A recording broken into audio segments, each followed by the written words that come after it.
There's a new way, a novel way, and you started by saying your fascination with cell therapy and how we can upregulate what a T cell can do in the body. What is it called and how does it work?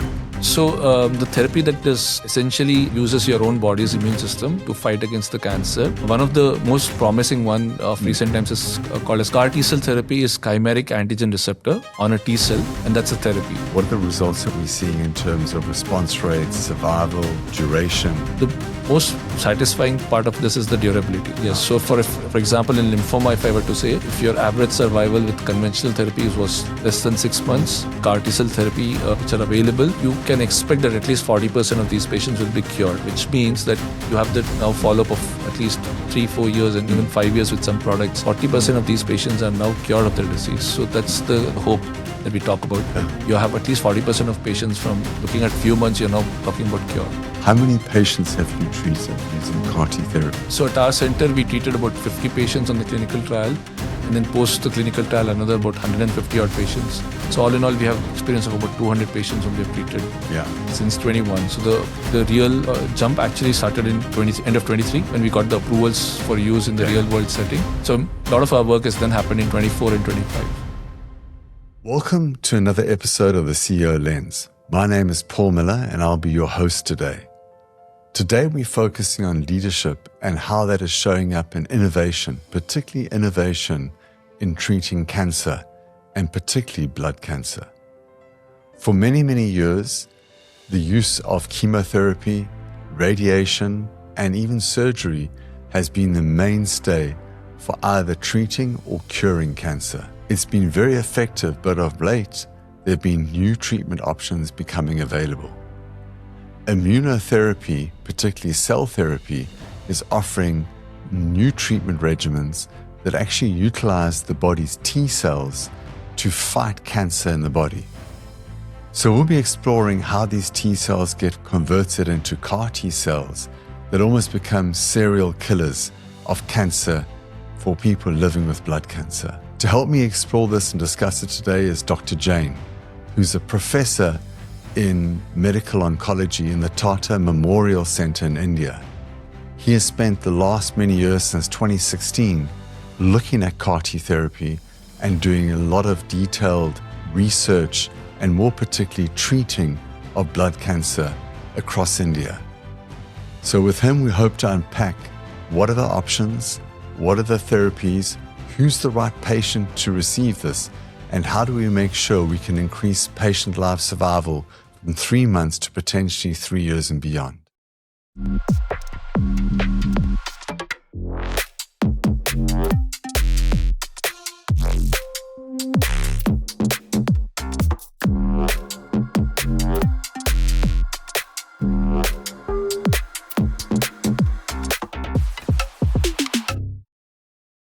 I'm told that your background is quite interesting. Right. Born in India, raised in India, but I'm told that you were amongst the youngest ever to be accepted for medicine. So I was one of the youngest, I think. So I mean, the thing about my, I've been fortunate also in the sense that I have always, in India, the entire medical schooling is very competitive. So you typically, to get into best institutes, sometimes you don't get it on the first go. And at every level, usually what happens is you end up with a certain delay. I mean, it's not necessary, but a lot of them actually end up. So that never happened, fortunately, in my case. So the day I finished my MBBS, I did my last duty, and the next morning I was reporting for my post-graduation. And then I finished my master's in my medicine training. And then 2 months later, I was in oncology department. So that is again added. And then fortunately, even once I finished my medical oncology training at Tata Memorial, a post came up, which is a rarity that you get a faculty position so easily. And then post came up and I interviewed, and then a month later I was as a faculty. So that way the luck has also played a role. Yeah. And then again, I skipped a few classes during my schooling as well. So those days it was allowed. And so all of that has added, and therefore by the time at every level I became like one of the youngest to reach that level. Yeah. So a competitive space, India, and I think, if you look at the whole educational system, it sets you up for success. Yes. To always get into the best colleges, so you get the best jobs, the best opportunities. Yes.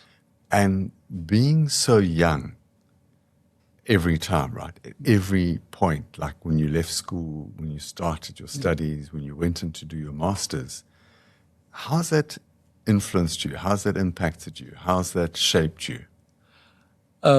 I think because I liked what I was doing, every time, so at every level. I mean, I wanted to get into medicine, and then during my medical schooling, I realized that general medicine is the direction I want to go into, and then I wanted to go into oncology. So I never had to compromise in what I wanted to do. Therefore, it never felt like a burden. I mean, the flip side of it is because this has happened so rapidly, I've never had a proper break in between. So that's been the thing. But then because it's all been according to my liking, I've never felt the need to take a long break. So that's I think been, and also I've been utilizing my time optimally. I've had a chance to be up to date with what is happening. It has its own advantages that way. I didn't have to spend time doing something else which I don't like, or just preparing. That preparation in India, if you want to prepare for a exam, that is the most toughest period. I mean, the exams itself are not so tough. It's the time which goes into that preparation, that year people drop out, and then you have to cram, you have to read books, you have to take up courses and solve so many questions to be prepared, because a lot of those exams are actually meant to filter out students rather than select the best. So they make it like a filtering process where you have to screen out a lot of students, and therefore it's not looking at your soft skills. It's not looking at your bedside manner. Yes, what it is looking at is how much of this theory you know, how many of these questions you answer, and some of these are not even relevant, right? So, so that's the process, which is actually painful, which fortunately I didn't have to go through much. So in work environments, right? Because my experience is a corporate environment. When you're very young in leadership roles, people often ask, "How did you get there?" And then you don't always get maybe the respect that you expect, right? Because you don't have the years of wisdom, you don't have the age on your side. Did you ever experience that? And if you did, how did you manage it? So my first real job was actually the first job I ever did, which I'm still doing. That is in Tata Memorial. I've never had to work in the sense that apply for a faculty position and then do in between any of my courses. So that is one good thing. So when I started, I was done with my formal education, and then I got my first faculty position, and that is where I started. Yes, I had this concern, and I think this is more so in the medical field, that if you don't have gray hairs when you're starting your practice, you're kind of people take it with your opinions, your advices with a pinch of salt. That's right. Yeah. I mean, and rightly so also, because this, as you grow, you realize that medicine is so much about what you have read, but then there's so many nuances on how you apply and how you discuss with the patient. So that is something. The good thing is that you have to accept that. So that's the situation. The way I dealt with this was I thought of it in two ways. So I thought that there is one thing which is knowing about the theory and the subject. That is something which I can grasp. So, for example, if I see a patient who is a difficult case, not from my textbook, I'm not dealt with such a patient, it's easy for me to go back and read about that case. And then I get a chance to actually learn from what so many others have done. So that knowledge is there, and that acquiring that knowledge is not dependent upon my experience. Experiences, it's something which I'll acquire. I mean, I cannot fast track that. And that is going to happen with time. But this part is in my control. So I focus that I should do this. So, and I feel, I say this to my junior faculty and students also, that your learning actually starts once you finish once you're actually in the clinics and you are independent now. Now the focus is on you. So that at that time when you go back and read, those are the things that you'll remember the most. So I think that is how I looked at it.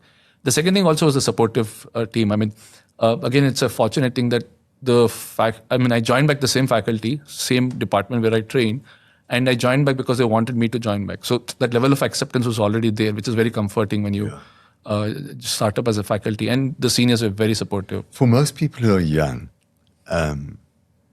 finding your career and finding your passion very young is quite hard, right? Yes. Because you got to go through, as you said, you got to experience it. You have to understand the nuances of it, and eventually you start to say, well, this is where I need to be. Yeah. This is me. This is who I am. You said oncology was always your area of interest. Yeah. I'm curious why, because it's a place where it's a mixed bag, right? Yeah. There's a lot of hope, Yeah. and there's also a lot of disappointment. Yeah. And so why oncology? Yeah. So the thing about our training, medical training, is that actually you don't get much exposure to oncology. It's become even less now. So when you're doing your basic MBBS medical graduation, there's very little of oncology. The only oncology that you learn is in your pathology, where it's about the genes and about the cells and the pathways and that stuff, which is very fascinating. But that's not the real oncology in practice. And the same thing happens when you're doing your 3 years of medicine training. Very few centers in India, at least when I was doing, that was in 2007, had a exposure to oncology. So we were fortunate in that sense that we had dedicated 2 months of a rotation through that department. And before that, even my thought was that you generally, it's a disappointing field where you will not get, your patients will not be cured. And I mean, you rather do cardiology because that is more fascinating. You put a stent and I mean, you save patients instantly. Yeah. But then when I actually looked at medical oncology and my mentor actually, who's been the reason really why I got into oncology. So he showed us the way it is to be done, and he was the pioneer. So he was the only person in that entire region who was practicing medical oncology.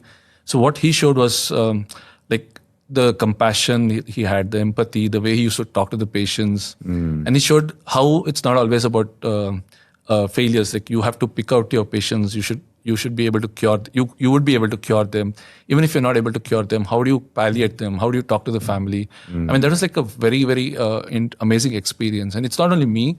There've been at least a dozen of people who have trained under him and then eventually taken up this as a field. So that's where the interest came in oncology. And so that's why I decided I'll continue. You mentioned interest in cell and gene therapy, but before we get there, we're going to talk a bit about that and the hope that therapy brings. But let's just go back. One of the areas of interest you have is blood cancer. Yes. And maybe let's just talk about what is blood cancer. Yeah. It's different from solid cancer. It's runny cancers. Yes. So maybe you can just explain a little bit around what is blood cancer. So we have, so the hematopoietic system, the blood essentially has cells and it has a liquid component. When you look at the cells, there are different components in the blood and they have different functions to serve. So we have hemoglobin, the red cells, which basically has the hemoglobin. This is mainly to transfer oxygen from one part of the body to another. So it allows us to perform various activities. Then there is the immune system, the WBCs or the white cells. Now they are our defense. And again, there are a lot of different types, like how you have a defense for a country. You have some local police officers, then you have some of them guarding the borders. So they have specific functions. And then you have platelets. So platelets are essentially the cells which will block bleeding. So when you have a small injury, the bleeding stops after a while. That's because the platelets, they go and they form a plug there. So this is the fascinating aspect about blood. So the different cells. Yeah. Blood cancers are when one of these cells become cancerous, which means that they're no longer controlled. Everything in our bodies actually has a control. So there is a certain amount of cells being formed and then equal number getting destroyed. So the balance is maintained. Cancer essentially is the loss of this balance. So one of the cells are now just proliferating rapidly. And when they do that, they lose their function. So they're not performing the function, they're just multiplying. And they also interfere with the function of the remaining cells. So your body essentially has a lot of useless cells, which is hampering the function it is supposed to do. So that is what blood cancer is. So when those cells start to proliferate, right, and they become dysfunctional and they destroy the body, what are the traditional options available to someone like you who's a medical oncologist? Yeah, so classically it has always been chemotherapy. So chemotherapy are the drugs which will destroy the cells. One of the problems with chemotherapy is that they're not selective. So meaning they will destroy any cell, But they tend Healthy and healthy as well as cancerous cells. They preferentially tend to destroy the cells which are proliferating fast. So therefore, the cancer cells are more susceptible. But then you also have other healthy cells in the body which also tend to proliferate fast. like a hair. Like hair, I mean, like your Gut. mucosa, gut. The epithelium or the mucosa. So what happens therefore is when you give these chemotherapies, they will work well in terms of killing the cancer cells, but they also come with their side effects. Some of them are very troublesome side effects. So that's one. But we've attained a lot of success. I mean, it's been several decades of work where we've reached a point where we can talk about cures in blood cancers. And this is amazing that there are cancers where you talk about 90% plus cure rates just because of the chemotherapy. Remarkable. But then there are a lot of cancers still, the blood cancers, where you still can only cure a certain percentage of patients. And if they fail, then unfortunately you don't have many options. So that's where... and survival rates there are very low. Yes. So once you fail your initial therapy in some of the cancers, your outcomes could be in few months, which on reflection is very little time to get your house in order, right? Yes. If you know that you've got a few months remaining. Yes. I want to go back to, you mentioned the soldiers in your body. Yes. And this is part of the immune system.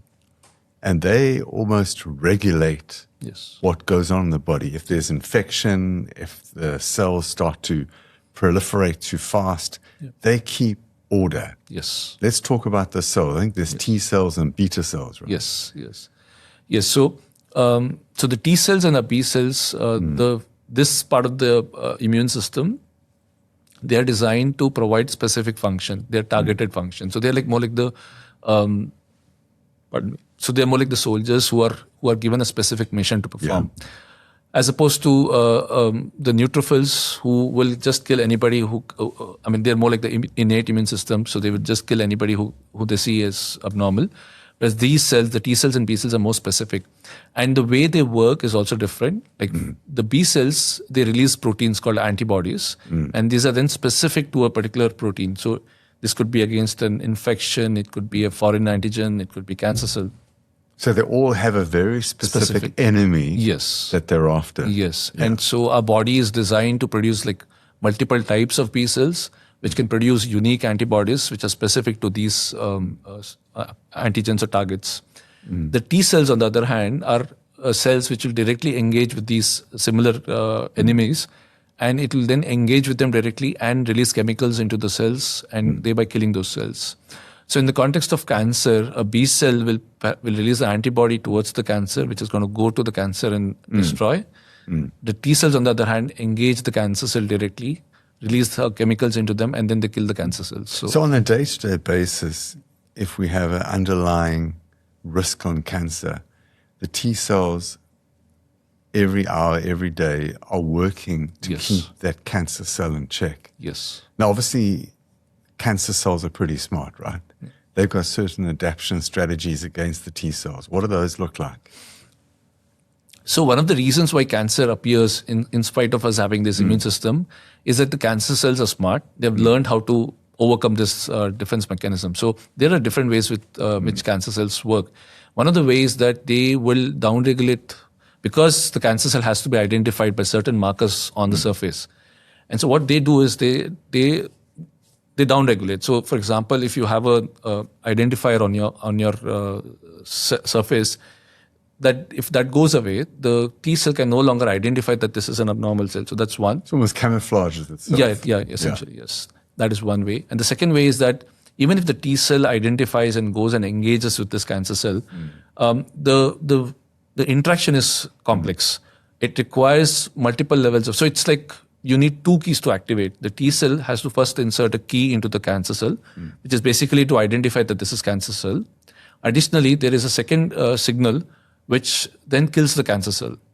Now, the cancer cells are smart. They have developed something called as inhibitory signals. So what they do is they deactivate the T cell. So even if they engage, they will not allow the T cell to kill them. So that's the defense strategy which they've evolved. And because of this, and another reason is that the cancer cell generally does not grow alone. It grows with a whole supporting structure. And some of the cells which are there associated with cancer cell also are capable of down-regulating the function of these T cells. So this is how cancer. So traditionally, we've relied upon small molecules, cytotoxics, chemicals that you ingest or get injected to fight against cancer. Yes. But now there's a new way, a novel way, and you started by saying your fascination with cell therapy and how we can upregulate what a T cell can do in the body. Yeah. Maybe what is that? What is it called and how does it work? So the therapy that is, which essentially uses your own body's immune system to fight against the cancer. One of the most promising one of recent times is called as CAR T cell therapy. So what does that stand for? Yeah, so CAR T cell therapy is chimeric antigen receptor on a T cell, and that's a therapy. Now the philosophy is that so we spoke about the T cells and the P cells. Yeah. And we know that they have their own unique properties and advantages. But the thing about the B cells is the B cells can release the protein into the circulation, but those antibodies or the proteins are called as antibodies, they don't penetrate well into the tumor. Whereas the T cells can engage with the cancer cell and is a more powerful agent that way. But the cancer cells don't allow that engagement. So I think way back in 1990s, scientists identified a way of getting both the properties together. So they thought that why not bring both of them together? And so they designed a way where you could implant those antibodies onto the surface of the T cells, and now giving a additional feature to the T cell wherein it can then go and recognize the cancer cell much more easily. So it's a chimera of a T cell and a B cell property. So that's why it's called as a CAR T cell. So this therapy in principle was really very promising. But there are several therapies like this which are promising in theory in lab, but they don't translate into the clinics. The advantage of CAR T cell therapy is that it has been able to translate into the clinics. Remarkable. Yes, and over the past. So this is basically taking what you produce normally in your body, which is a T cell, and then converting it into what we call a CAR T cell. Yes. And that CAR T cell is almost a serial killer for cancer cells in your body. Yes. It just goes after one, after the next, after the next. Yes. And there are probably billions of these in our body. Yes. So how does this go about? What's the manufacturing process? It's not a drug. It's a living drug. It's not a chemical drug. Yeah. So how do we do this? How does this get done? Yeah. Because it's a personalized therapy, because you have to start with the T cells of the patient, you're essentially taking them out and then engineering them or educating them to then identify the cancer cells. So this has to be done every time for every single patient. So the process starts with the collection of the cells. Typically, this is something called as apheresis. So, it's something like a blood donation. The way you do a blood collection, you are connected to a machine, and then the machine will then collect a very small fraction of your WBCs. Typically, this is about 100 to 150 ml of blood which is collected. It is generally a process which takes about 2 to 3 hours. Once you've done that, you then send it to the manufacturing team. And the manufacturing team, what they do is then they select out the T cells, because you are just interested in the T cells. So you select out for the T cells. And then once you do that, then you have to modify this T cell. Okay. So how do you do that? How do you modify it? Yes. So for anyone to make a T cell express something which is different from usual, you need to then introduce a gene into the cell. And a gene can only be inserted into the cell using a vehicle. So there are different vehicles which are used to introduce this gene into the cells. And once that goes into the cell then starts expressing that gene. And as we know, the gene expression leads to expression of a new protein on the surface. So that's how the science works. It's a rather complex science, but it has been made possible because of several years of research. Yeah. And then once you ensure that there's expression of that protein, then you allow for the cells to proliferate till you reach a certain dose. Now, most typically, this takes about 2 weeks for you to reach the right dose. And once you reach the right dose, then on, you have to do stringent quality control, because there has been a lot of manipulation outside the human body. So you have to, again, reconfirm that this is a product which is safe to be given back to the patient. So those tests take about 5 to 7 days more. Yeah. So on an average, it takes about anywhere between 3 to 4 weeks for you to get your final. Now, this is interesting, because this manufacturing process is unique for you. Yes. We're not producing CAR T cells for everyone. Yes. It's your blood, it's your T cell, Yep. it's your unique CAR T cell, and it's going to be put back into your body. Yes. And when it's back in the body, what happens? Because now all of a sudden we've got this whole new army that's arriving in the body. Yeah. So what happens then is once the product is ready, once the certain tests have been done and you've identified that the correct dose has been reached and this is now safe. So what typically we do then is we give 3 days of chemotherapy. It's a small, very mild dose of chemotherapy to these patients. The idea being that the existing T cells, I mean, you've just taken out a very small fraction, but there are a lot of T cells in the body. These T cells, some of these T cells can suppress or can prevent expansion of the CAR T cells. So you want to reduce the level of these T cells. Simply, in simple words, you want to create a space for the CAR T cells to multiply. So you give this 2 to 3 days of chemotherapy. You give a couple of days of rest for the drugs to be eliminated from the system. So that chemotherapy suppresses the existing T cells in the body. Yes. And that's important. Yes. Otherwise, the other CAR T cells are not going to proliferate. Yes. Okay. That's right. And so then after 2 days of break, usually, then we give the CAR T cells. I mean, the CAR T cells is in terms of the way they come, it's a bag, it's a small bag. So typically it's like a platelet product. So it comes as a 100 ml bag. And the infusion is then done through a channel, a central line. The infusion itself generally takes about just 10 to 15 minutes because it's usually a very small volume. It's only about 100 ml. So we give certain medications before we give the product because in rare instances it can cause allergic reactions, even though it's your own product because of the manipulation. Sometimes it can cause a reaction. And once you've done, then the cells go inside the body. Now the cells are so the education of the cell or the rewiring or the engineering is done mainly for 2 reasons. One is you have introduced the target, which is going to specifically recognize your cancer antigen. That is one. And the second thing is you also engineered them to proliferate very rapidly because you want them to proliferate much more than the usual so that it can reach a further higher dose inside the body. So those are the 2 things which happen. So once they are in the body, they start proliferating very rapidly. They start identifying the targets, engage the targets, and then kill the cells. When they do this, also as a bystander effect, they also activate the unstimulated cells as well. So your T cells also become, the larger population also becomes a part of this. Because they talk to each other quite a bit, the T cells, the B Yes. cells, the CAR T cells, right? They almost share information. Yes, and the killing of the cancer cell also releases new chemicals, which also activates the otherwise inactive T cells, if you can call that. And so then the response becomes much more amplified. So that's the way this works. And the thing about this, unlike the chemotherapy drug, is that this remains in the body for a longer time, and that is what we want also. It's a living drug. It's a living drug, yes. It's not just a chemical that gets processed in the kidneys and excreted. Yes. So then over a 14-day period, you got this rapid rise Yes. in the CAR T cell, Yes. eradicating hopefully the tumor or the blood cancer. And at the end of it then, naturally those CAR T cells will start to fall back because there's no stimulus for them. Yeah. But they remain in the blood. Yes. And should there be a reappearance at a later stage, they would respond again Yes. and come out. Yes. Remarkable. Yes. Yeah. So that's I think also the property of T cells in the body. I mean, we've learned from the COVID times that T cells are so important for our immunity, and because T cells they have their unique types of T cells as well.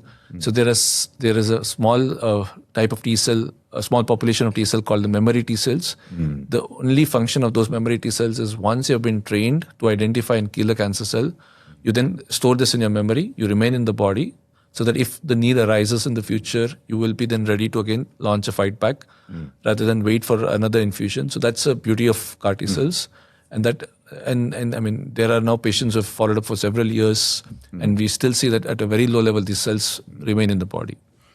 A remarkable story. I can understand why you fell in love with cell therapy. I mean, it's almost a living and a community of cells that are working together to perform a function. Once this is done, what does the data say about the benefits and what are the results that we're seeing in terms of response rates, survival, duration? So this therapy presently is mainly approved for blood cancers, so specific type of blood cancers, mainly the B-ALL, the B lymphomas, and also in multiple myeloma. In at least in our practice, we have the approvals for B-ALL and for lymphomas. Myeloma is something that we are running clinical trials, but globally this is far advanced. But overall, what we have seen consistently is that there is an improvement in the outcomes in terms of cure, in terms of durable outcomes. So it's not only an initial response, it also translates into cure.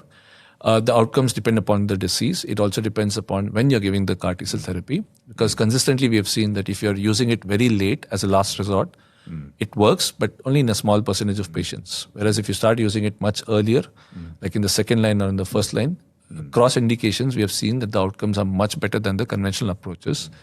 So it's something which is evolving. But the most satisfying part of this is the durability. So you see that the responses, even in the worst case scenario, you see that there are durable responses. So we started talking about 3 months from time of diagnosis. Yes. What kind of durability are you seeing at the moment? Yes. So for example, in lymphoma, if I were to say, if your average survival with conventional therapies was less than 6 months, with CAR T-cell therapy, which are available, you can expect that at least 40% of these patients will be cured, which means that you have the now follow-up of at least 3-4 years and even 5 years with some products. 40% of these patients are now cured of their disease. So that's the hope that we talk about. Yeah. You have at least 40% of patients from looking at few months, you're now talking about cure. Yeah. And I can understand why it's creating so much excitement. And there's this kind of hope that's coming with this therapy. Because for those that had maybe a few months to sort out what it is they wanted to do with their lives, they're now starting to dream and imagining other things. Sadly, though, this therapy is exceptionally costly. Yes. In America, for example, I think you're looking just shy of $1 million for this therapy. But what is exciting is we're seeing coming out of India technology that actually equals the efficacy, maybe has even a cleaner profile in terms of side effects, but it's coming at a very cost-effective number.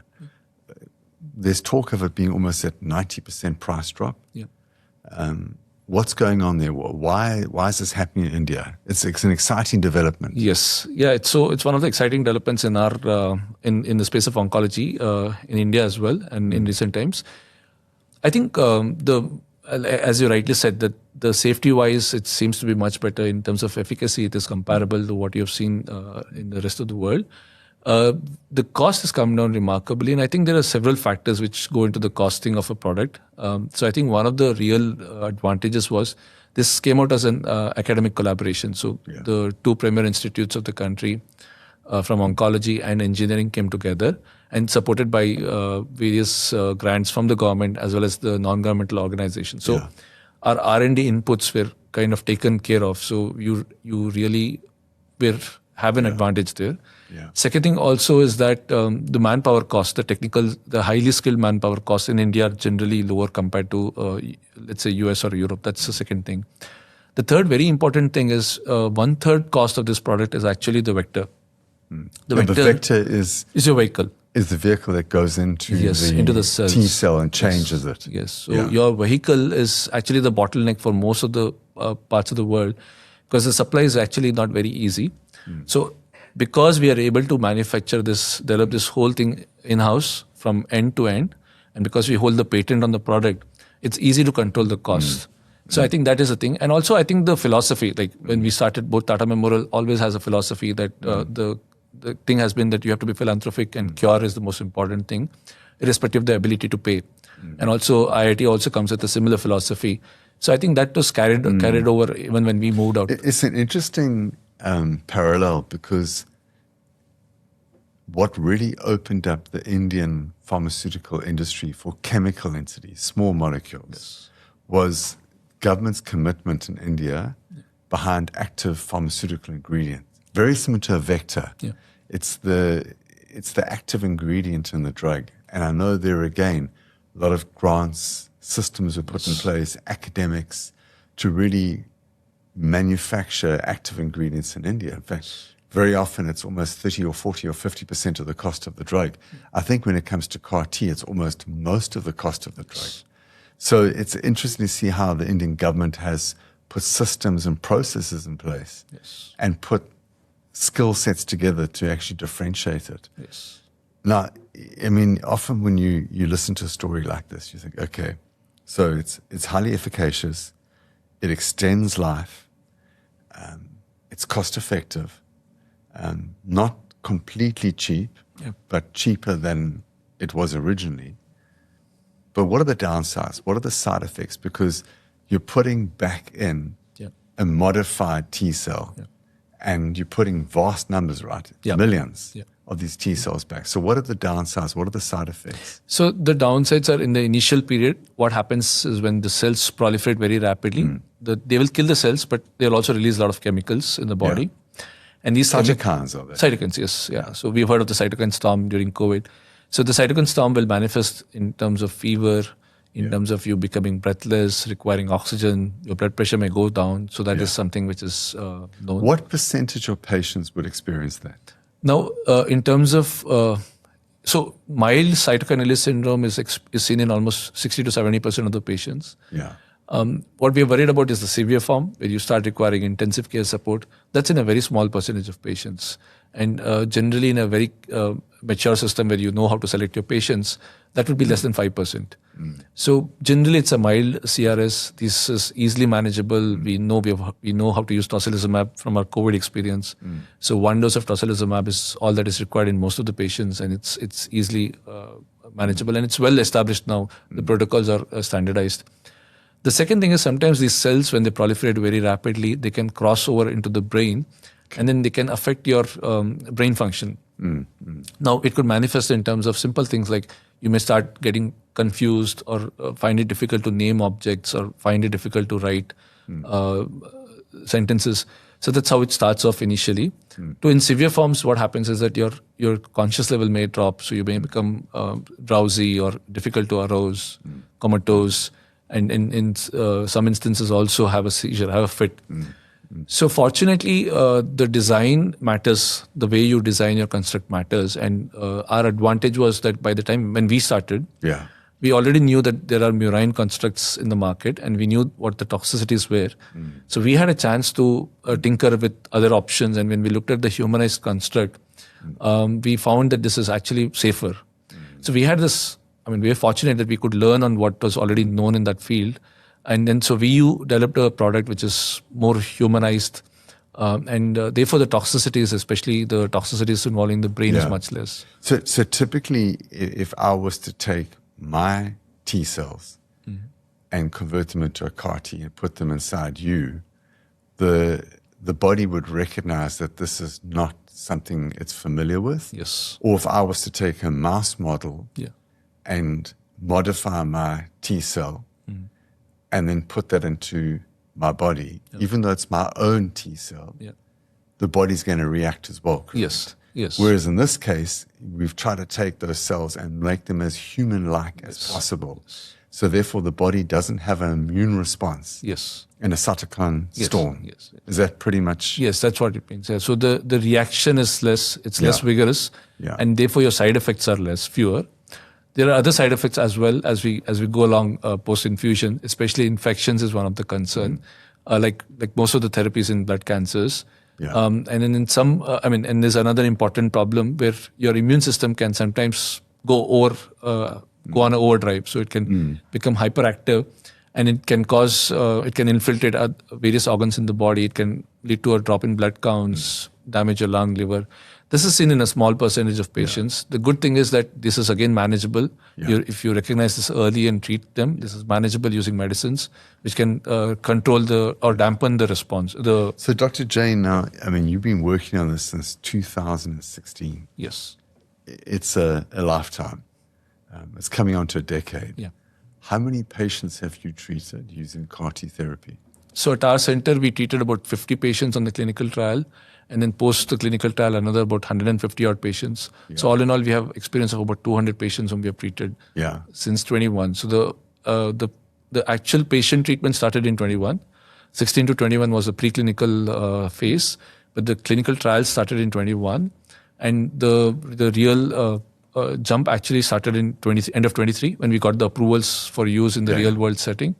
So a lot of our work has then happened in 24 and 25. So those are the numbers.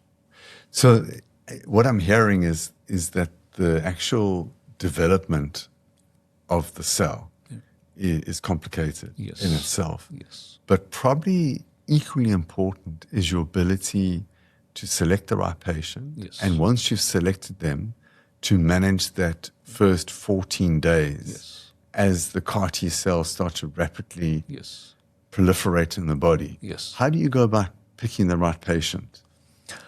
So there's always a learning curve when you're developing new therapies. Like most of the therapies, and classical example would be a bone marrow transplant. So we have learned over a period of time and how to select the patients carefully, because when you have an intense therapy, it's not only the financial cost. You don't want to give a therapy where your chances of success are low, and then you have a risk. You don't want to do that. So you want to select the right patient. Fortunately, the selection is relatively straightforward here. So the sooner you use this as an option when the treatment starts failing. So typically the first time failure or a second line failure, these patients would benefit more as opposed to a situation where you're giving it as a fifth, sixth line of failure. That's because we have to remember that this is going to be from your T cells. I mean, so CAR T cell therapy will depend upon what T cells go into the manufacturing. The quality of the T cell. Yes, the quality is it still strong? Is it still intact? Yes. And I suppose some of the treatments, like the cytotoxic treatments, damage those T cells. That's right. So that happens. And so if you get good quality of T cells which are fit, which are not damaged by the chemotherapy, you're likely to get a good CAR T cell therapy product. So that's very important. The second thing also is the disease burden. So how much of disease is there in your body? If you have too much of disease, too extensive a disease, no matter how effective that therapy is, it will still succeed only in a small percentage of patients. So you want to get them in a point where the disease burden has come down, and there are a lot of good molecules available to get that disease burden down. So once you are able to do that, and then when you infuse CAR T cell therapy, it works even better. So I think those are the two most important things. The third thing is, of course, the fitness. So you don't want to give this therapy when somebody's very unfit, on a wheelchair, or has a lot of infection. Organ problem. Yes, yeah. So they should not have any major organ problem. Again, the criteria is not very stringent, but then you don't want to give it to somebody who has extremely compromised organ function. Yeah. So I think these are the major factors which influence your outcomes. Yeah. There's a lot of talk about CAR T therapy not only benefiting runny cancers like blood cancer, but maybe even in solid cancers potentially, and even outside of oncology. Yes. What's the thinking there? Where's the clinical work being done? So like in blood cancers, the thinking is that you identify unique targets for any cancer, and then you load those antibodies onto the T cells, which will then go and bind to the targets. The question is, number one, do you have good targets? Because you need a good target, and a good target is one which is expressed uniformly on the cancer cell, is something which is not expressed on the normal cell, or to a very small extent. So you have some differential expression. That's the major thing. So, I mean, the thing is that there are a lot of good targets like this, even in the solid cancers, but that's only the first step. What you then also need is, you need to then test whether this CAR T cell will be able to reach the solid tumor. So unlike a blood cancer, where the cancer cells are easily accessible, it's in the blood. So you give the product into the blood. This engagement is more direct and easy. In the solid tumor, the problem is that these are the cancer cells are actually supported by a lot of other surrounding structure. We call it as a microenvironment. So now what happens is that because they are shielded away physically, and because there's a lot of supporting structures, they would interfere with this engagement. So that's been one of the reasons why it's not worked out so well. But because everybody's trying to rapidly evolve and identify strategies on how you can overcome this block, we are likely to get some success there. But this is going to take some more time, and it's not going to be as easy as blood cancers. The other area where you're seeing a lot of work is in autoimmune disease. Now, autoimmune disease is also a problem of the immune system, where what's happened is your immune system is trained to not identify and damage your own cells. In autoimmunity, that training has gone haywire. Yeah. So somehow your own immune system is recognizing your own cells as foreign or as an altered cell, and it's targeting and damaging them. Now, CAR T cell therapy, what CAR T cell therapy can do is again re-educate those cells, make them understand that this is, I be able to again identify them as a normal cell, and therefore can potentially lead to remissions. From whatever data is already available, there's a lot of success already seen in the field of autoimmune disease, where patients who have been on immunosuppression for a long time, they've been able to take them off completely from the immunosuppression. So that's like a major breakthrough. But again, it needs more research in that space. The advantage in autoimmune disorder is, fortunately, you have a lot of other options as well. So CAR T cell therapy will take time to for it to identify the sweet spot where exactly to place it. But that is again an area of research, and there's a lot of promise there. I suppose you're talking about the side effect profiles and the cytokine release, and I'd imagine they're looking at different vectors, Yes. different CAR T cells, because if you could modify the CAR T cell, maybe you could have fewer side effects, or you could be more efficacious. Yes.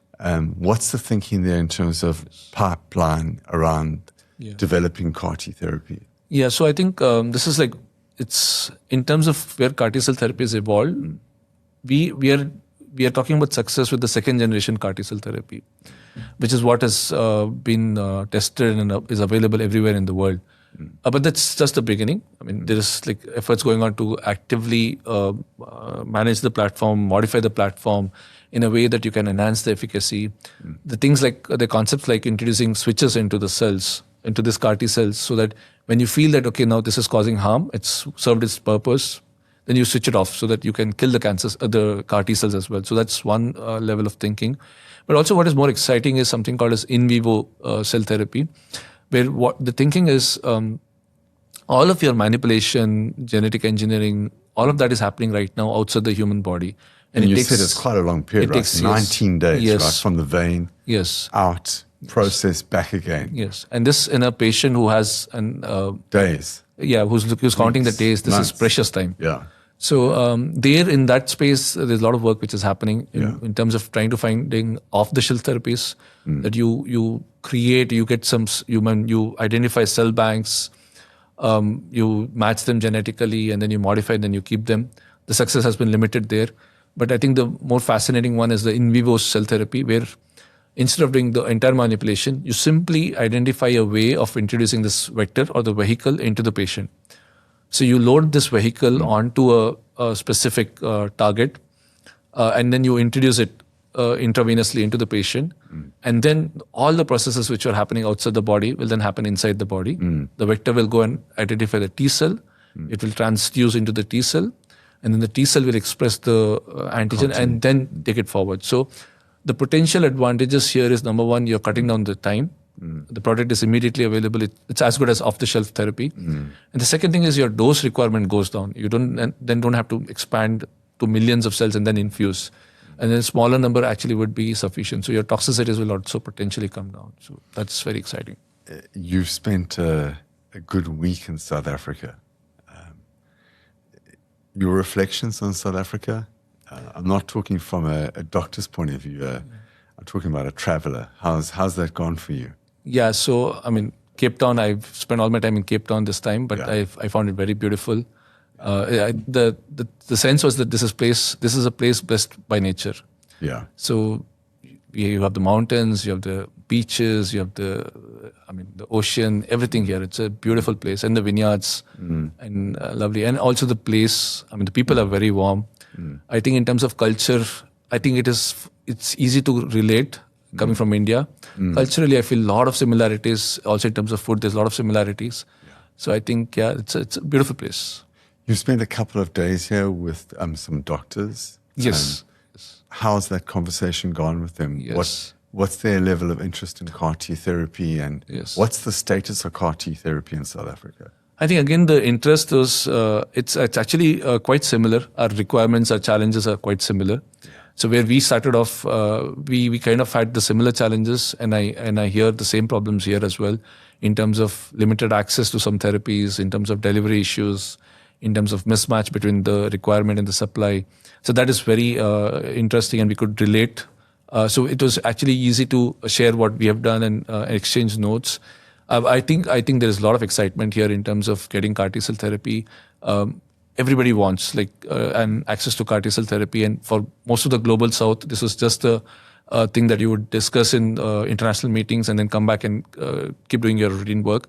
But now when you see that one of the country has done it, it becomes more of a reality. And in that sense, there is a strong feeling that they want their hands on CAR T-cell therapy because they have patients who are waiting to get this therapy. And so the discussion was also very, very practical because it is now they know that this could be a reality. And so the discussion is around how are we going to manage if this is available now.